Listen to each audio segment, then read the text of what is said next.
Personalmente tenemos que hacer penitencia siempre y todos los días. Más aún, tendré que hacer más penitencia cuando sea más pecador. Por tanto, nadie puede decir cuándo es el tiempo más propicio, más necesario para mi penitencia personal. Pero luego otra cosa es la Iglesia como tal, de la que somos simplemente miembros. Y la Iglesia está confesada por el credo de nuestra fe como Iglesia Santa. Es lo que le pega, es su propiedad. Y por tanto, saberme consciente como miembro de una Iglesia Santa que tiene sencillamente que aportar la santidad también. Voy a desarrollar el tema en 3 pasos fundamentales. Primero nos vamos a ir a la Escritura como la base radical. Y entonces quiero hacer una distinción desde el principio entre, para superar el pecado, lo que tenemos nosotros que hacer, lo que nos corresponde y lo que tiene que hacer Dios. El pecado no lo podemos superar nosotros solos. El pecado solamente lo puede superar Dios. Pero aquello que decía San Agustín, el que te hizo sin tú saberlo, el que te formó sin tú quererlo, no te justificará sin tú quererlo. Lo dicen las confesiones. Entonces, para entendernos bien, veamos cómo los mismos evangelistas hacen esa distinción. Por una parte, la figura de Juan el Bautista. Por otra parte, la figura de Jesús. Desde el principio, los evangelistas, sobre todo los sinópticos, han puesto las dos figuras en comparación para hacer ver la diferencia que hay entre lo que Dios hace para el perdón de los pecados y lo que el hombre, diríamos, aporta como disposición. En el caso de Juan Bautista, ya cuando el mismo ángel que según Lucas anunció a María, el mismo antes la anunciación a Zacarías en el templo cuando iba a ofrecer el incienso. El ángel le dice, describiendo un poco la función que tendrá el hijo que le va a nacer, para convertir. Él irá delante del Señor con el espíritu y poder de Elías para convertir a los desobedientes a la sensatez de los justos, para preparar al Señor un pueblo bien dispuesto. Tanto la misión de Juan Bautista no es el perdón de los pecados. Su bautismo no aporta en ese sentido la santidad. Sencillamente se trata de un rito con el que yo puedo expresar que quiero cambiar de vida, que me quiero convertir de verdad. Jesús, sin embargo, cuando es anunciado, se le dice a María, le pondrás por nombre Jesús, que significa Yahvé salva. Y su reino no tendrá fin.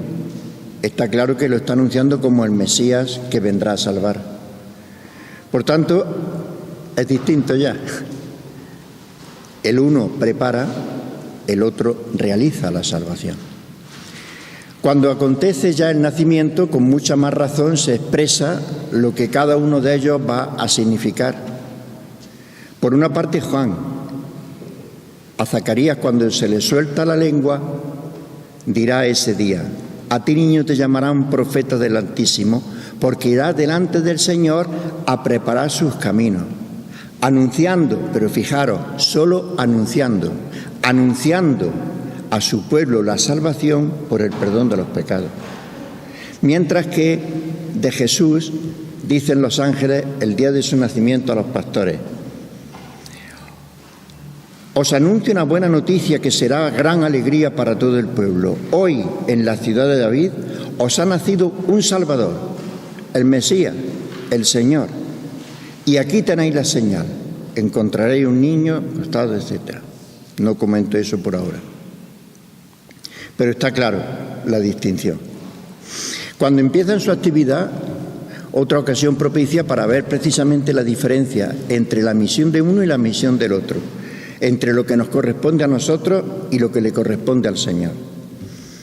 Vino la palabra de Dios sobre Juan, hijo de Zacarías, en el desierto, y recorrió toda la comarca del Jordán, predicando un bautismo de conversión para el perdón de los pecados.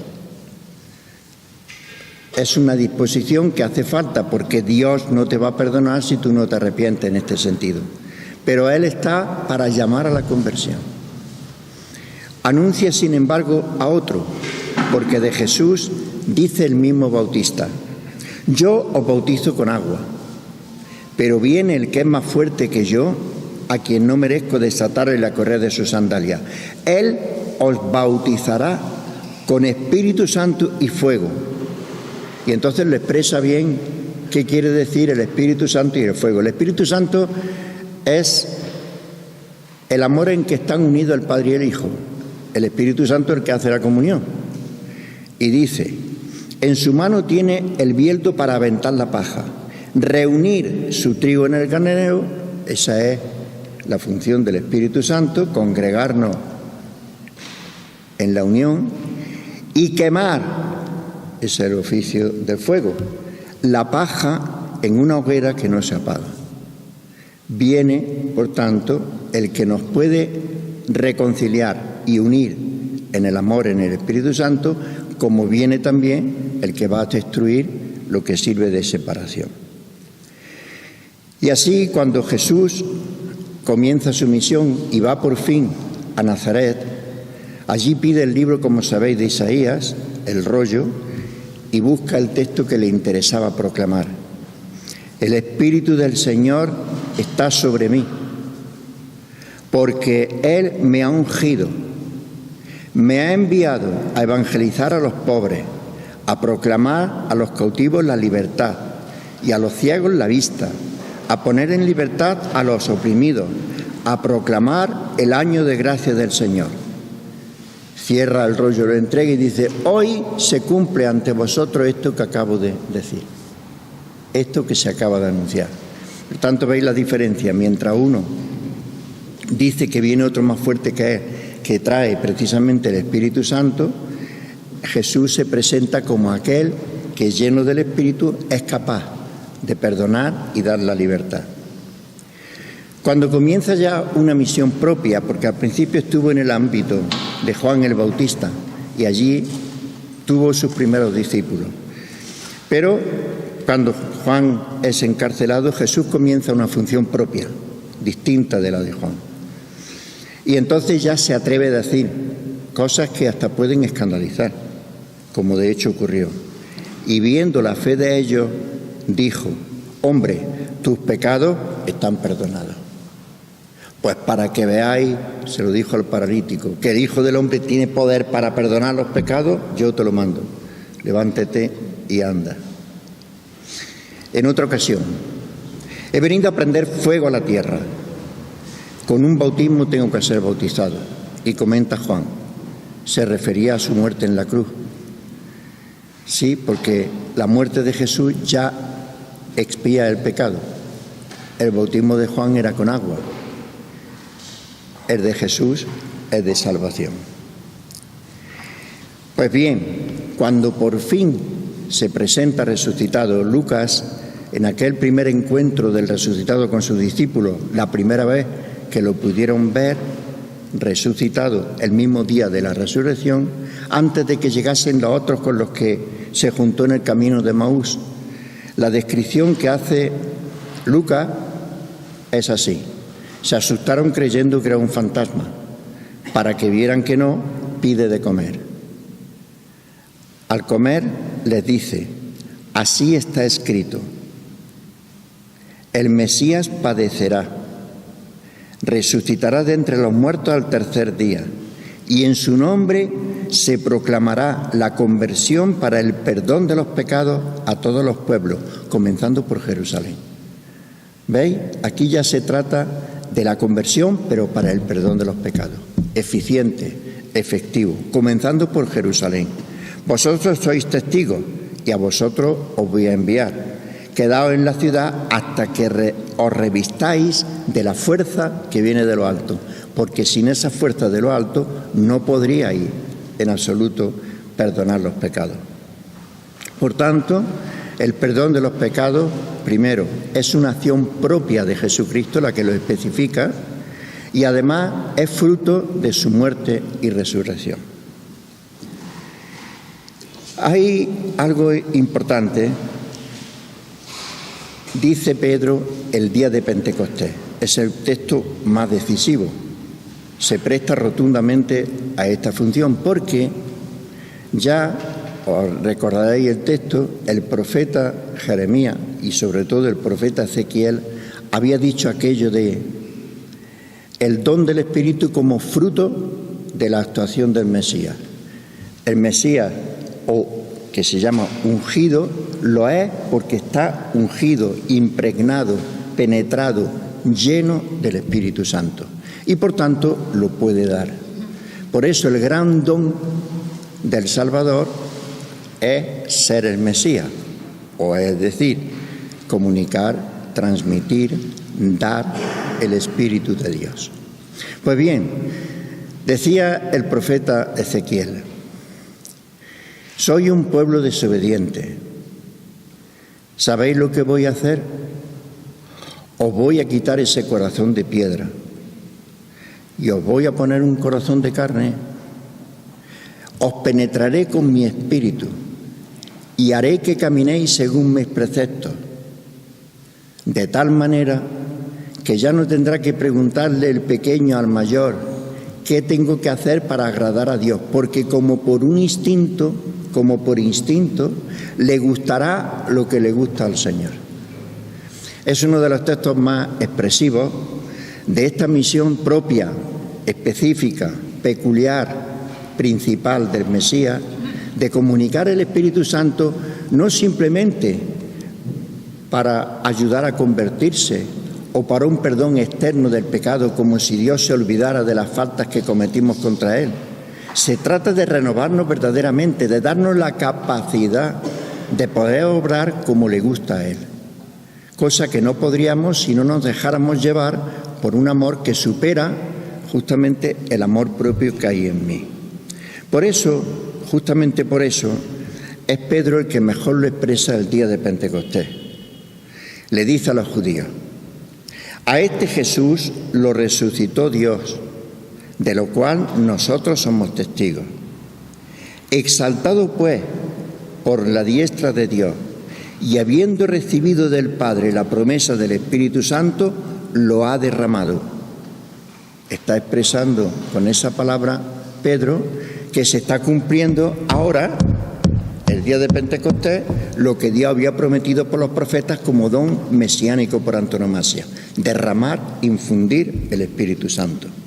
Esto es lo que estáis viendo y oyendo.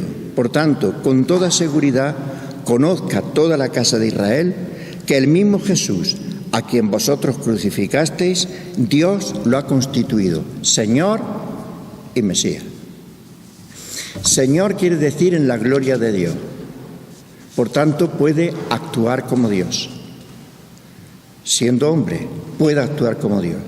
Es Señor. Segundo, es Mesías.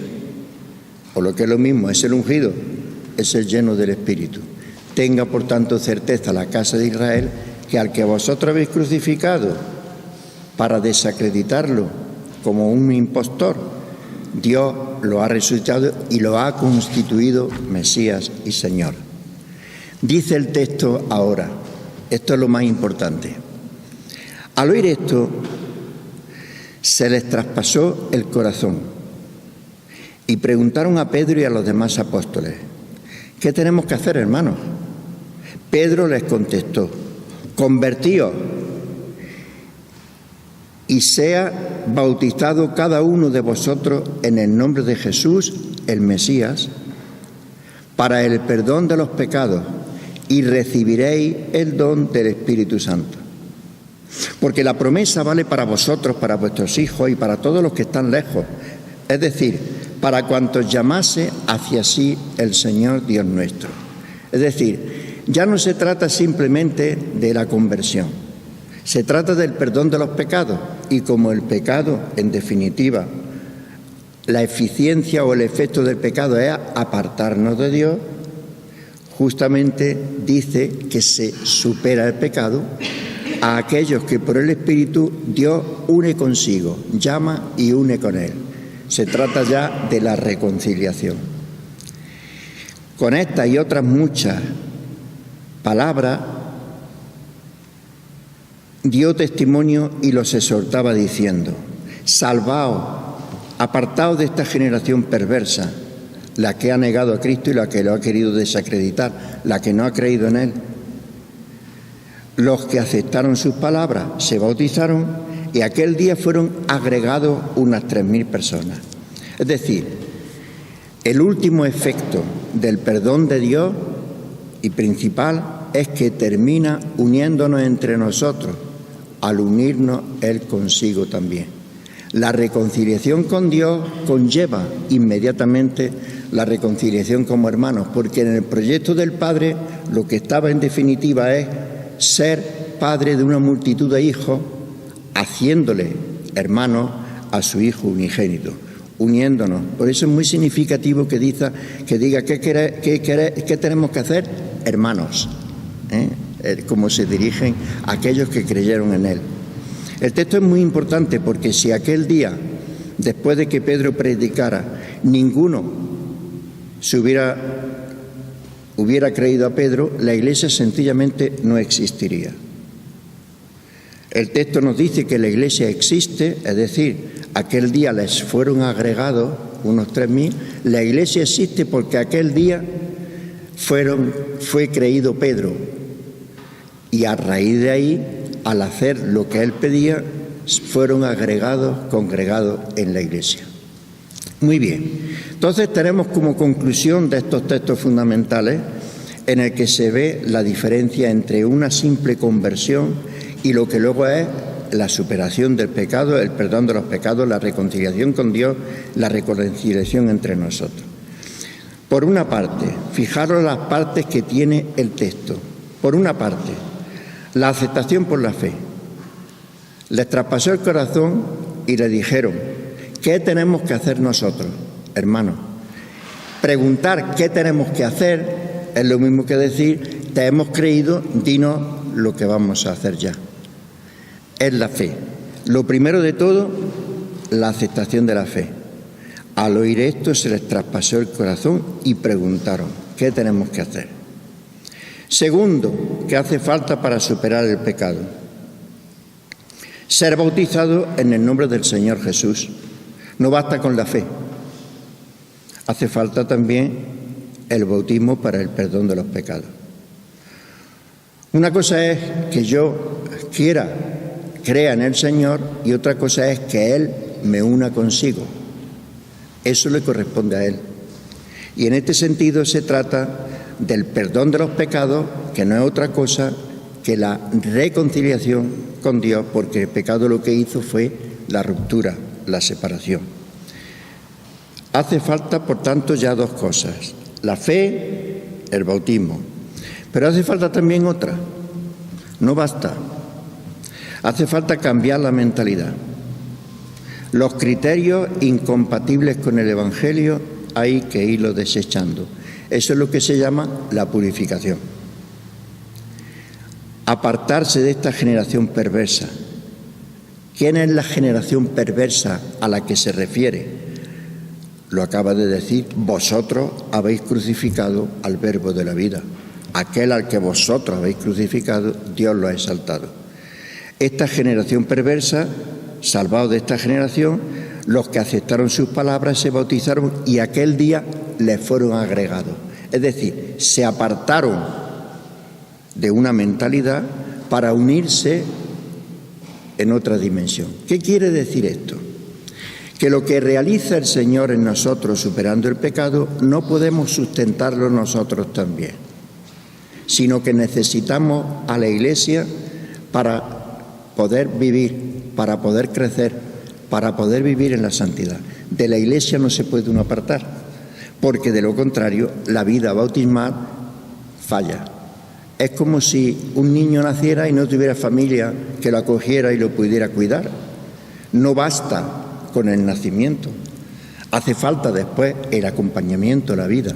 Bueno, pues a propósito de esto, fijaros que en definitiva se trata del encuentro con alguien, ser bautizado en el nombre del Señor Jesús, que te cambia la mentalidad y la vida.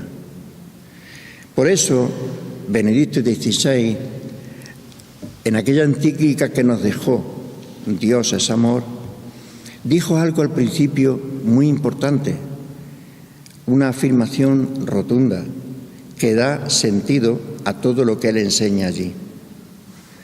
Dice: no se comienza a ser cristiano por una decisión ética o una gran idea, sino por el encuentro con un acontecimiento, con una persona que da un nuevo horizonte a la vida y con ello una orientación decisiva.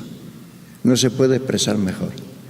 La fe es la fe en alguien y se trata de una adhesión, un encuentro y una adhesión que te cambia la vida.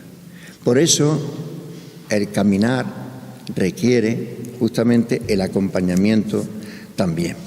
Vamos a ver ahora entonces en la praxis de la Iglesia cómo se originó justamente la Cuaresma por estos panoramas que nosotros acabamos de detectar, lo que supone la superación del pecado, iniciando por nuestra conversión, pero culminando y realizándose mediante la actuación de Dios, que no solamente perdona, sino que une consigo, reconcilia consigo y nos une en una iglesia como hermanos. Vamos a ver entonces la praxis de donde viene la Cuaresma. La Cuaresma viene de una etapa del catecumenado. La Iglesia se negó a hacer un cristianismo efímero. Efímero quiero decir que cuando viniera la persecución o cuando viniera la dificultad, pues fácilmente cedían, desertaban, porque claro, y entonces se negó a hacer un cristianismo que a la primera de cambio desertaba sencillamente de él. Es decir, la Iglesia primera se negó a hacer lo que ocurre entre nosotros. Es sencillamente, lo estamos viendo continuamente. Los niños hacen la primera comunión y la inmensa mayoría no los vuelve a ver. Esto es así de claro. En las familias nacen y enseguida se bautizan, todo lo que usted quiera, pero ahí está el seminario medio vacío. Es decir, y eso surge de la vivencia de la fe. ¿Qué nos está pasando? Pues mira, nos está pasando que hemos perdido la dimensión catecumenal, sencillamente. ¿Y qué significa? Lo que significa es que no se puede dar el bautismo sin conversión. No digo al niño que no la puede tener, pero al menos la familia en la que se va a criar. Si no hay garantía de una comunidad o de un grupo que se hace cargo del niño en su educación, difícilmente tengo garantías para poder. Bueno, en definitiva, la Iglesia primitiva hizo todo un itinerario organizado que se llama catecumenado. Ese es el origen de la Cuaresma. Tenía varias etapas y la última, aproximadamente a los 2 o 3 años, la última era la etapa previa al bautismo. Solamente había un día bautismal, aunque algunas veces en algunas iglesias como la española también se hacían bautismos en Navidad. Pero en definitiva era en Pascua, el día de Pascua, cuando se realizaba en esa Eucaristía el bautismo de los catecúmenos, los que habían estado en fase de conversión. Una iglesia que se niega a bautizar sin la conversión previa es una iglesia que sigue a pie juntilla lo que hemos visto sencillamente en los textos bíblicos del Nuevo Testamento, que el mismo Jesús tuvo que ser preparado en Juan a la disposición, un pueblo bien preparado para el Señor, para el perdón de los pecados. La Iglesia desde un principio hizo esto, no dar el sacramento sin la conversión previa garantizada de alguna manera.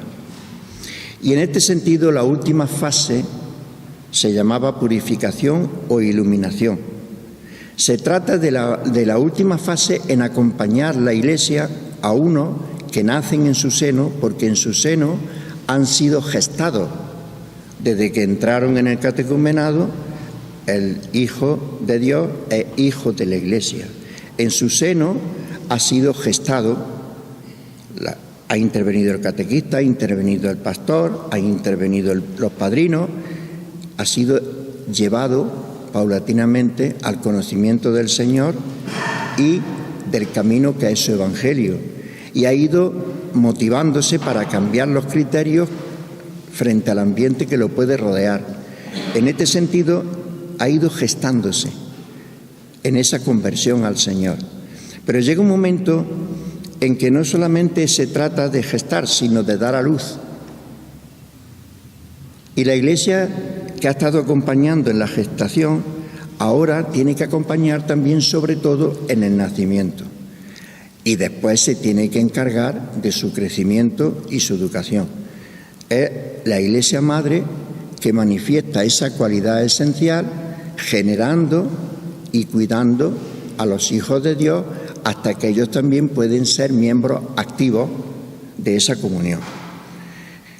En este sentido, dice el ritual de la iniciación cristiana de adultos, es decir, lo que hay que hacer con un adulto que ya tiene uso de razón y pide el bautismo, y hay que hacer todo un proceso, y dice así el ritual. Nosotros tenemos dos rituales de bautismo. Uno, el de niños, que son para los que no tienen uso de razón, es el más habitual. Pero luego, si un niño con uso de razón en edad escolar pide el bautismo, entonces ya no sirve ese ritual, porque tenemos otro ritual, bautismo de adultos. Y para la Iglesia un adulto es que tenga razón, que razone, a como puede razonar un niño de 7 años, pero se da cuenta y puede hacer opción de fe. En este sentido, por tanto, dice la Iglesia de este tiempo de Cuaresma, que viene del catecumenado, que era un tiempo de los catecúmenos sobre todo, y está especificado por una actuación con los catecúmenos. El tiempo de purificación e iluminación de los catecúmenos de ordinario coincidirá con la Cuaresma, que es tiempo para renovar a la comunidad de los fieles junto con los catecúmenos por la liturgia y la catequesis litúrgica mediante el recuerdo o la preparación del bautismo y por la penitencia. Así dispone a los catecúmenos para celebrar el misterio pascual que los sacramentos de la iniciación aplican a cada uno. Fijaros lo que acaba de decir. Se trata de que los fieles acompañan todo ese proceso último de purificación, de iluminación, de una conversión, diríamos, más radical. Son 40 días como el mismo Jesús, antes de iniciar su misión, recién bautizado y recibido el Espíritu Santo, no se puso a actuar. 40 años se fue al desierto a disponerse. Siempre en la Biblia lo mismo que el pueblo estuvo 40 años errando por el desierto, siendo educado por Dios para la posesión de la tierra. Pues algo así.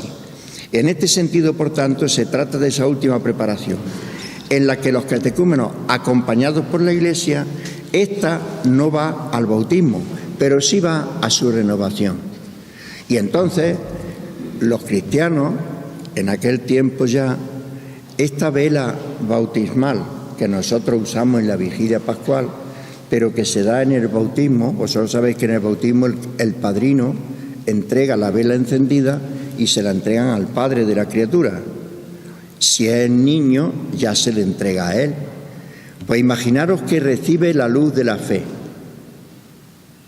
la misma luz con la que ha roto las tinieblas de la noche en el día de Pascua. La fe en la resurrección lo lleva a que viva bajo esa impronta y esa fe. Vivir a la luz de la resurrección significa que yo no vivo ya para el cementerio y por tanto no vivo para aquello que puedo yo decir, que me quiten lo bailado. O lo que decía Pablo, si Cristo no ha resucitado, comamos y bebamos, que mañana moriremos. Lo dice Pablo taxativamente así. Si Cristo no ha resucitado, comamos y bebamos y disfrutemos, que mañana moriremos. Pero el que cree en la resurrección entonces sabe que el final de la vida terrena coincide con el encuentro definitivo con Dios. ¿Qué me gustaría haber hecho cuando me llame Él? Ahora ya no se trata del disfrute en esta vida, se trata de lo que tiene definitivamente futuro y por tanto lo que me gustaría haber hecho. Con esa luz uno ilumina el camino marcado porque vamos a la resurrección. Me acuerdo de en mi parroquia que una feligresa que venía todos los días a misa se me acercó y pasaban cosas como las que están pasando siempre en nuestro país, en los políticos sobre todo y total. Padre, ¿se ha enterado usted? ¿Dónde vamos a llegar? ¿Dónde vamos a ir? Digo, pues mire, me extraña muchísimo que me lo diga usted que viene todos los días a misa, porque los cristianos somos los únicos que sabemos con toda certeza dónde vamos. Vamos a la resurrección. Hombre, es muy exagerado, yo lo comprendo, pero centra mucho la cosa. ¿Dónde vamos a ir a parar, Padre? Digo, vamos a parar a la resurrección, esto no te quepa duda, todo esto es transitorio, nosotros vamos a la resurrección. Y en este sentido es lo que se expresa, ¿verdad? El catecúmeno hace las últimas opciones sabiendo que va a tomar esa luz de la vida. Y fijaros qué bonito. Recibían la vela bautismal. Y cada año, el día de Pascua, entonces iban con esa vela a renovar el bautismo. En vez de darle una velita en la iglesia, van con las velas suyas de bautismo. Se las llevan cada año. Y hacen la renovación de las promesas bautismales con la misma vela encendida de la profesión de su fe. Y cuando se moría, pues ponían la vela junto al cadáver hasta que se acababa del todo la vela. Por eso le dicen velar a los muertos, que sepáis de dónde viene. Velar a los muertos es porque se ponía junto al muerto la vela hasta que se consumía, porque ya no necesitaba la fe. La fe se acaba, ahora ya es la visión. Lo que queda en pie es la caridad, pero la fe ya no hace falta porque ya estamos cara a cara. Entonces de ahí viene ponerle a los difuntos velas, pero sobre todo la forma de velar al difunto. ¿Por qué velar al difunto? Velar es estar en la vela hasta que se agote. En este sentido, por tanto, la Cuaresma marca sencillamente el acompañamiento de la Madre Iglesia, en cuyo seno se han ido gestando, nacerán y crecerán los nuevos hijos de Dios. Ahora ya no estamos en algo que se acote en una situación individual. Yo tengo que hacer penitencia continuamente, sobre todo cuando más peco. Según las circunstancias de mi vida, entonces me hace falta más conversión. Entonces, ¿cuándo me tengo que confesar?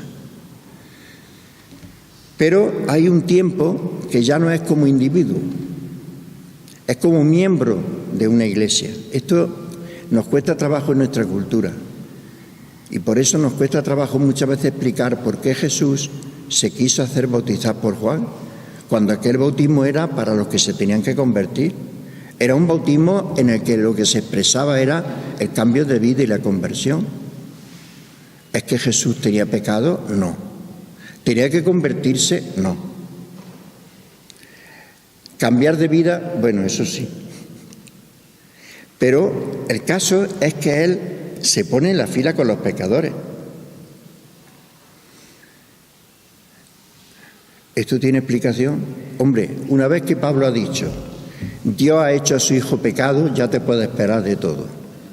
Porque claro, decir Dios ha hecho a su Hijo pecado es una barbaridad y sin embargo Pablo lo explica. Para un judío el pecado no es solamente mi comportamiento personal. Yo me siento miembro solidario de un pueblo y me afecta también el pecado del pueblo como tal. Esta colectividad, esta sensación de que somos parte de un conjunto, nos falta a nosotros porque somos un tanto individualistas, sobre todo en la piedad. Y en este sentido no podemos entender que Cristo se sintiera pecador con su pueblo.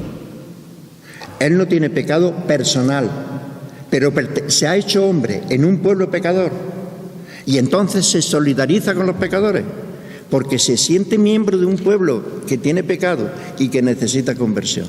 Y entonces lo mismo que puede decir el profeta Isaías del siervo, cargó con nuestros pecados, y Pablo dirá, cargó con los pecados nuestros y subió al leño para expiarlos en la cruz. Si Cristo no se solidariza con los pecadores, difícilmente los va a rehabilitar. En este sentido hablamos, ¿verdad?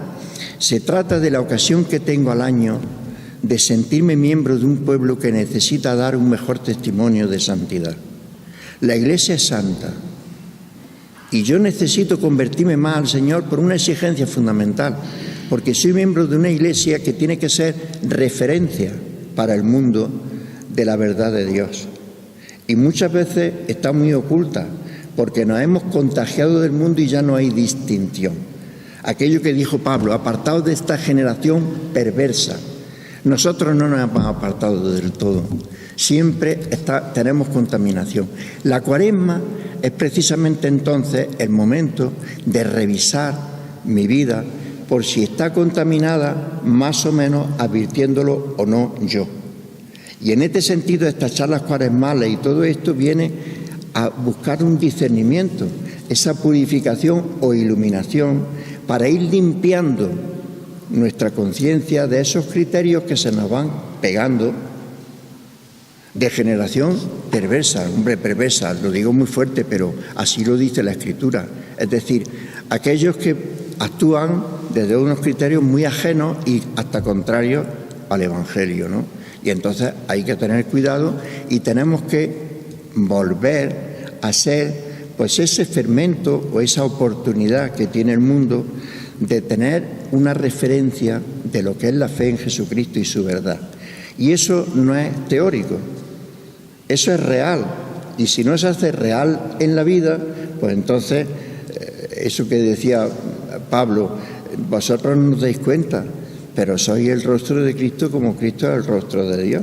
Es decir, lo mismo que cómo es Dios, la forma de ser se nos ha mostrado visiblemente en Cristo, Cristo ahora es invisible, pero vosotros sois los que portáis su actitud ante la vida y por tanto sois reflejo del Señor. Esto es lo que le dice Pablo, fíjate nada menos que los cristianos de Filipos, porque cuando llegaba la Eucaristía, los que trabajaban de sol a sol eran los últimos que llegaban y los que sin embargo no se encontraban nada porque ya los otros se habían empipado el agape. Y entonces se entera Pablo y dice, pero bueno, ¿qué estáis haciendo? Ahora resulta que los que tienen que ser más bien acogidos son los que están más despreciados. Esta distinción no tiene nada que ver con lo que estáis celebrando. Vosotros, entonces cuando se lo dice, tenéis que reflejar los sentimientos de Cristo Jesús. El rostro, para la Biblia, es el lugar donde se expresa el corazón. Por tanto, los sentimientos del corazón son precisamente lo que refleja el rostro. Cuando decimos Jesús es el rostro de Dios, es que nos ha reflejado la entraña, la misericordia, la forma de ser Dios. Hasta en el mismo modo de llamarlo papá. Eso es lo que tenemos que reflejar. Por eso dice Pablo, nadie puede decir Abba, papá, a Dios, sino en el Espíritu Santo. Es decir, en el mismo amor filial en el que Cristo experimenta al Padre, en ese mismo amor con el Espíritu Santo lo tenemos que experimentar nosotros también. Esto es lo que hay que aportar. Por eso dice, vosotros tenéis que tener los sentimientos de Cristo Jesús, que siendo de condición divina, se despojó de su rango y tomó condición de siervo y se humilló hasta muerte y muerte de cruz. Y por eso Dios lo exaltó. Vosotros tenéis que tener otros criterios, otros sentimientos muy distintos a lo que estáis haciendo. Es decir, estáis actuando contaminados por el espíritu del mundo y no estáis mostrando la novedad que ha traído Cristo, ¿verdad? Bueno, pues esto es lo que quiere decir. Nosotros, en la Cuaresma, somos miembros de un pueblo que necesita ser mejor reflejo de la verdad y de la vida de Jesucristo.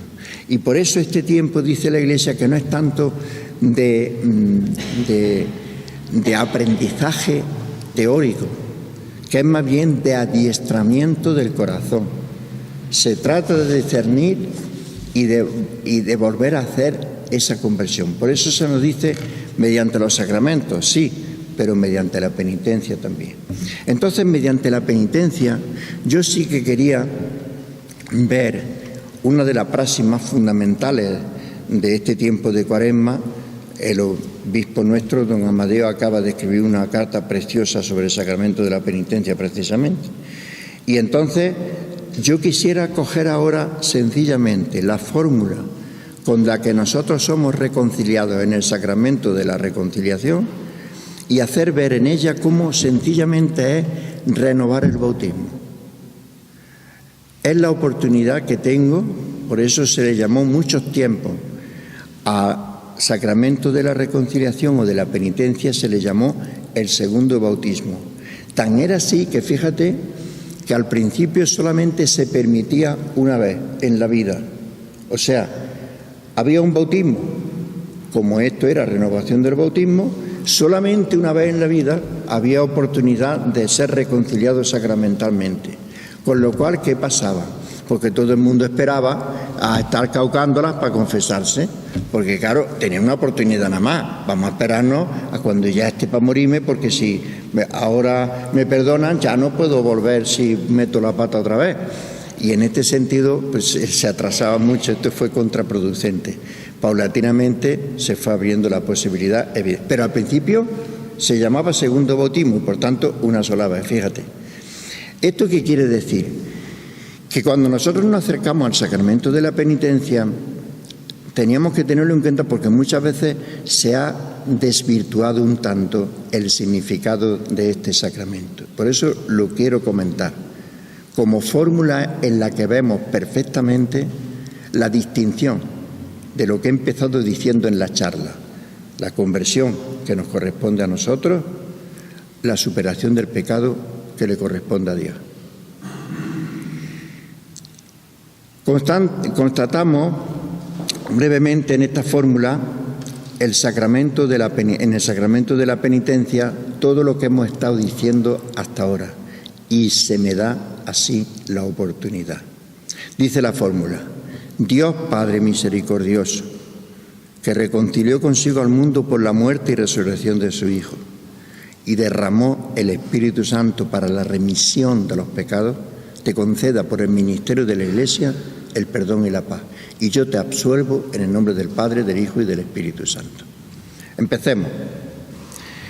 Dios Padre misericordioso. Dios es el Padre de Jesucristo. Ese es el nombre que tiene para nosotros Dios. Dios es el Padre de Jesucristo. El Padre en la divinidad es fuente y origen. Por tanto, el Padre es fuente y origen del amor que nos reconcilia, el amor misericordioso, el que tiene entrañas para, ante un pecado arrepentido, unirlo consigo otra vez. El Padre de la parábola de Jesús del Hijo Pródigo, que está deseando de que el otro vuelva, aunque no vaya por él. Dios Padre misericordioso. La modalidad propia del amor divino es la misericordia. Yo lo he explicado aquí esta mañana cuando prediqué. En Dios se comporta, la justicia de Dios no es como la de los hombres. La de los hombres, y el juez tiene que actuar así, tiene que condenar al culpable y hacer justicia al que no tiene culpa, al que es el ofendido. No puede tratar lo mismo al ofensor que al ofendido, al que ha cometido el delito y al que ha recibido precisamente el perjuicio de esa actuación. Bueno, pues Dios es distinto, lo hace al contrario. Se pone de parte del culpable. En este sentido, ¿veis? Es la misericordia, que tiene en cuenta al culpable y lo quiere liberar. Entonces, la forma propia en que ama a Dios es que tiene misericordia, que tiene piedad, que es compasivo. Dios Padre misericordioso. Como es misericordioso, entonces quiere reconciliar con Él, que reconcilió consigo al mundo. ¿Pero cómo? La acción de reconciliar no es nuestra. No somos nosotros los que nos reconciliamos. ¿Veis? Que está clarísimo. Que reconcilió Dios consigo al mundo. Por tanto, no es que yo me reconcilio con Dios. Dice Pablo que nos dejemos reconciliar más bien por Él. En este sentido, los sacramentos son acciones de Dios por medio de Jesucristo en la Iglesia. No son acción de los hombres. Ya tenemos una primera constatación. El sacramento de la penitencia es el único que se nombra, se dice, se identifica por lo que hace el hombre y no por lo que hace Dios. Confesionario, la confesión y el confesor. O sea, lo que hacemos nosotros, que yo en la confesión lo que manifiesto es que estoy arrepentido y de esto quiero convertirme.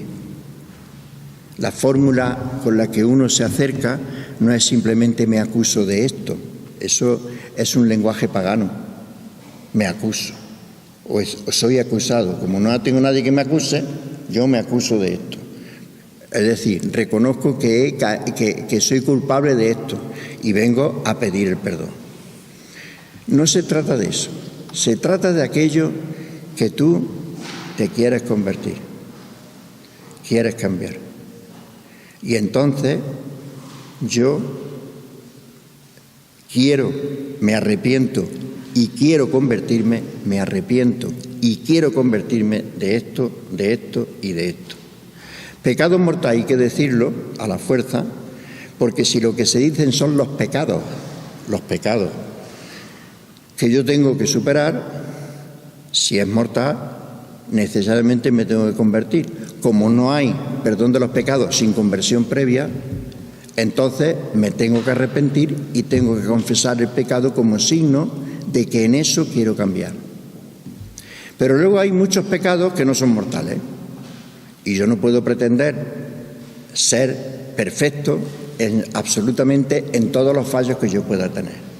Entonces yo estoy luchando por cambiar un aspecto de mi vida que no se corresponde. Mi vida cristiana mejoraría enormemente si ese aspecto de mi vida lo pudiera cambiar. No es que sea mortal, pero me impide el hacer una vida cristiana mucho más auténtica, mucho más seria, mucho más profunda, mucho más. Entonces, cuando yo, que me quiero convertir, comprendo que solo no puedo ya, entonces acudo al sacramento para que se me dé la gracia del cambio. De esto me quiero cambiar yo. Yo me arrepiento y quiero cambiar, pero una cosa es que tú quieras cambiar, esa es la conversión, y otra cosa es que tú puedas cambiar. Para eso hace falta muchas veces un amor superior, eso que decía el profeta y que os he comentado antes. Os voy a quitar ese corazón de piedra, voy a infundir mi espíritu para que caminéis según mis preceptos. Os hace falta mi espíritu, es decir, mi modo de amar. Os daré el espíritu para que caminéis entonces según mis preceptos. Y por eso no tendrá que preguntarle el pequeño al mayor qué tengo que hacer para agradar a Dios, porque como que por instinto querrá hacer lo que le gusta al Señor. ¿Veis? Entonces se trata de que el sacramento me da justo el Espíritu Santo con el que poder realizar el cambio de vida que yo quisiera, porque no quiero vivir de ese modo y así. Entonces el sacramento no es que muchas veces lo confundimos, es el lugar donde yo vacío el saco de todo lo que me pesa como culpa y me quedo tan tranquilo porque ya por fin me he liberado de esa culpabilidad que siento yo. Ojo, que una cosa es esto y otra cosa es lo que hace el Señor. El Señor no es el que simplemente dice, bueno, vamos a olvidarnos y vamos a empezar de nuevo ya. No, quiere superar la situación, quiere cambiar, quiere santificarnos. Y en este sentido, el sacramento no se puede reducir y valorarlo simplemente desde la confesión, porque la confesión es sencillamente lo que le corresponde al pecador. ¿Por qué le corresponde? Porque al pecador le corresponde solo la conversión de lo que tiene que cambiar. El cambio de vida en aquello que no es conforme con lo que quiere Dios. Y entonces se confiesa como signo de conversión. El resto es del Señor, vamos a dejárselo a Él. Y el resto es lo más importante, porque si yo quiero cambiar y luego no puedo, o luego se me quitan las ganas, entonces no he adelantado nada. Por eso lo que hace, fijaros la fórmula, que reconcilió al mundo consigo por la muerte y resurrección de Jesucristo. Dice Pablo, muerto por nuestros pecados y resucitado para nuestra justificación. La remisión de los pecados. Cuando Dios ha resucitado a su Hijo, ha incluido en la misma divinidad, de modo irrevocable, al entregado por mí.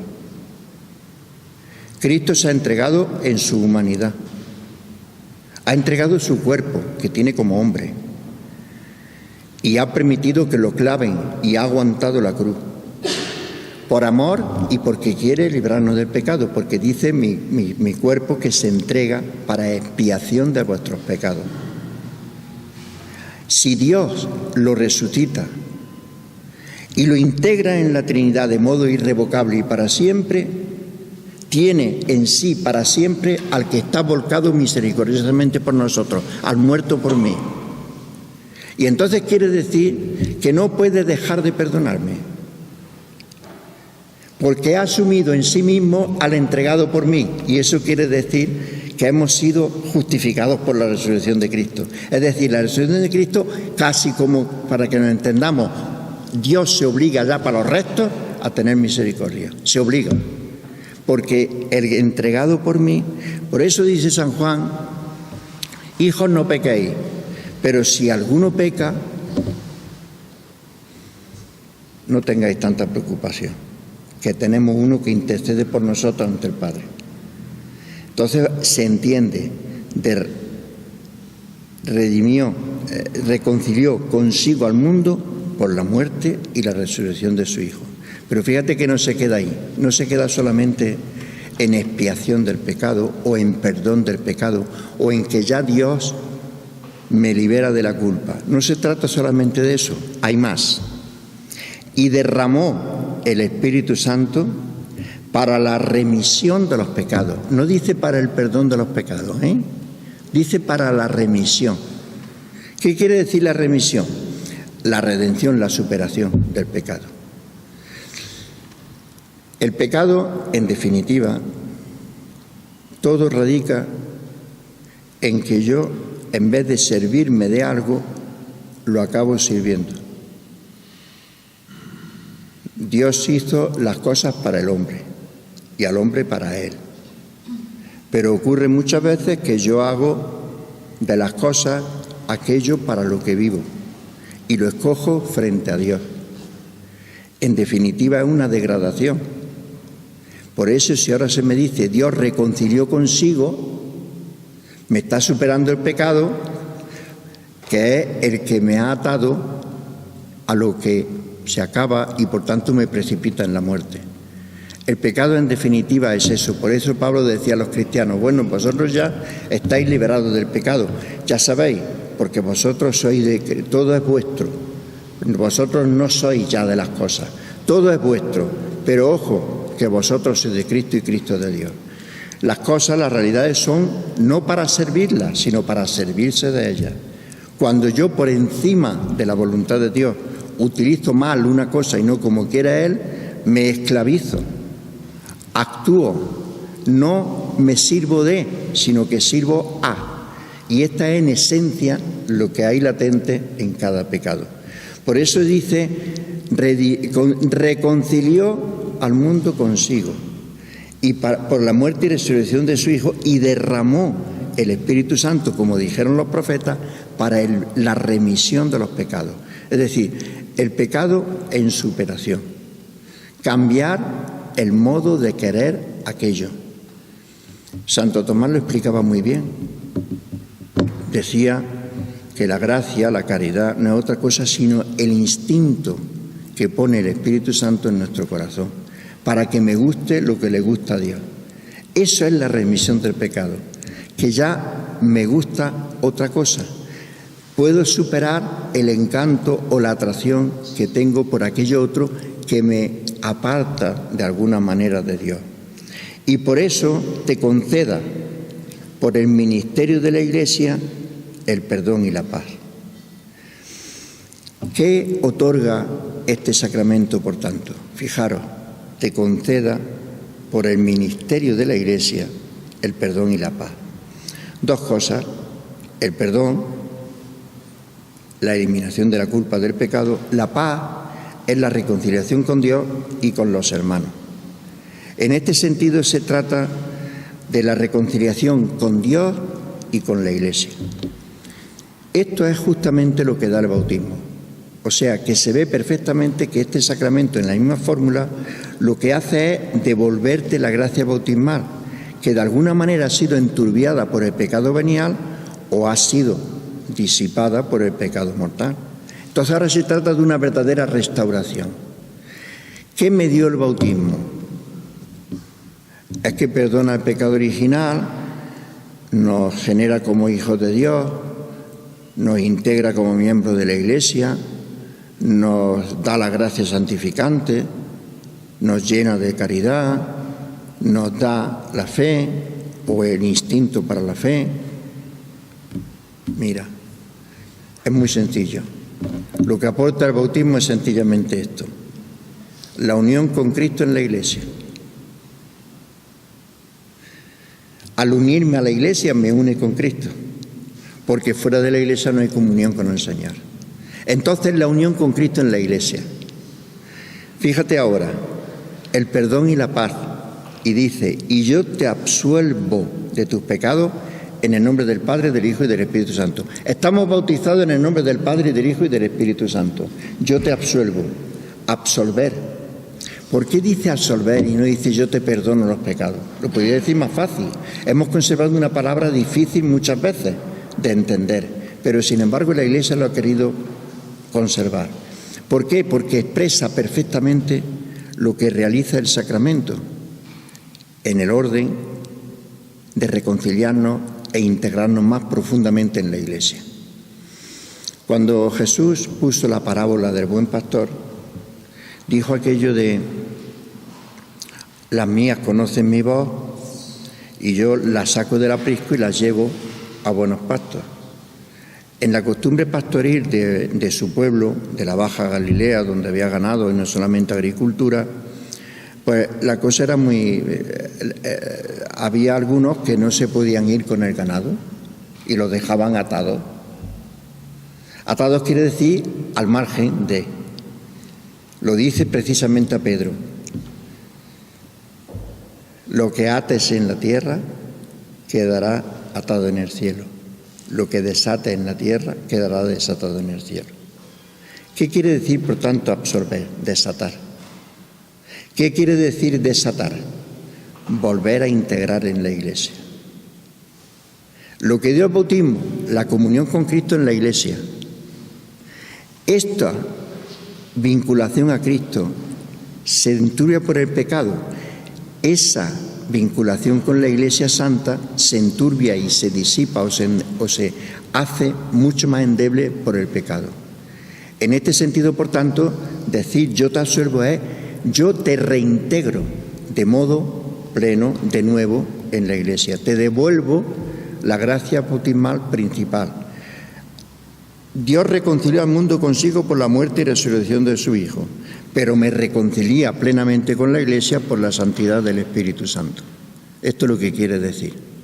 Entonces, en este sentido, es muy importante la palabra absolver, desatar, reincorporar en la Iglesia como modo de estar en la comunión plena con el Señor. Es el Padre que nos reconcilia consigo en Cristo, pero integrándonos de modo mucho más profundo en la Iglesia. De ahí que cuando la Iglesia recomienda que si hay solamente un aula para celebrar la Eucaristía y no hay capilla aparte, que no se debe de celebrar simultáneamente la confesión sacramental y la Eucaristía, por el contrasentido que supone un sacramento que está reconciliando en la Iglesia en el seno de una comunidad que se ha profesado unida en el nombre del Señor. Son como dos signos contradictorios.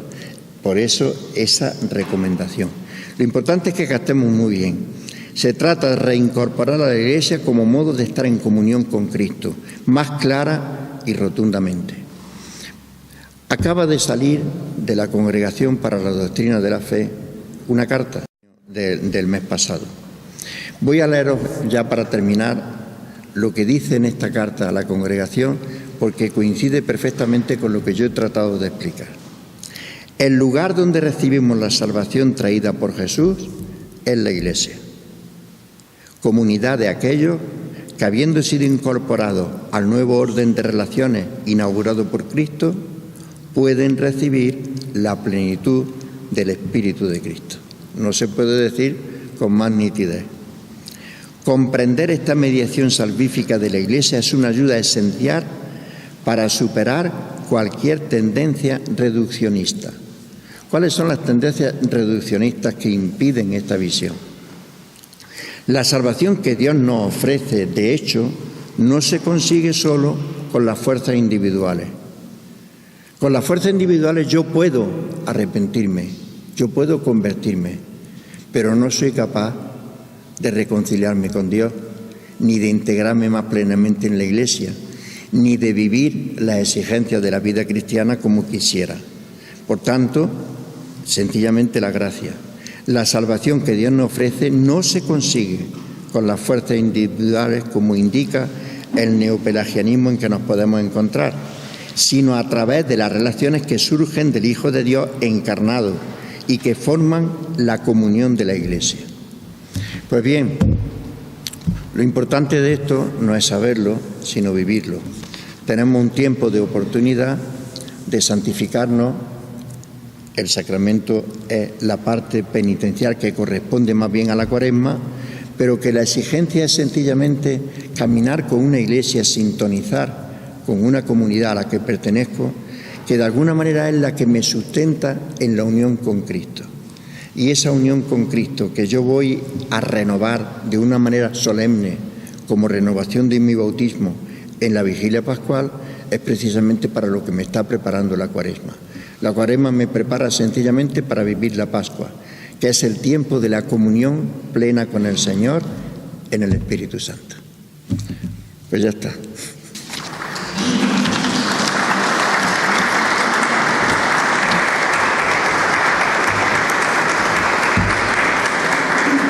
Si queréis hacer alguna pregunta, lo que sea, y si no, nos vamos ya. No sé, sí, ya he echado casi una hora. ¿Alguna pregunta, alguna cosa que os apetezca?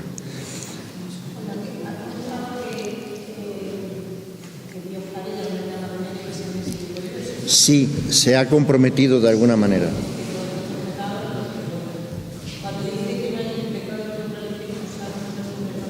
¿Cómo? Sí, sí, claro. Sí, no puede. ¿Cuál es el pecado contra el Espíritu Santo?